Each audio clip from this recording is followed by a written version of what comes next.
Well, Florida may play a key role in determining who will win the 2020 presidential election, but Floridians will also be voting on tons of amendments and other important local races in November.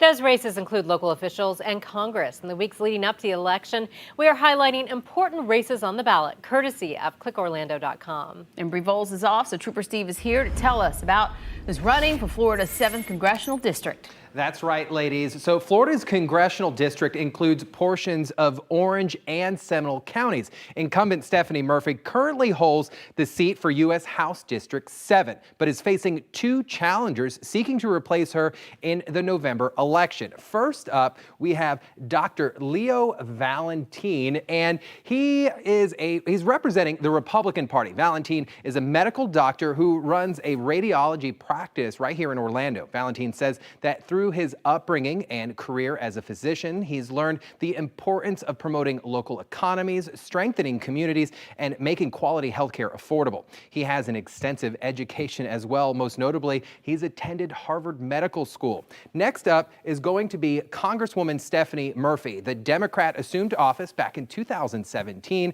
and her current term ends in January if she doesn't win the election.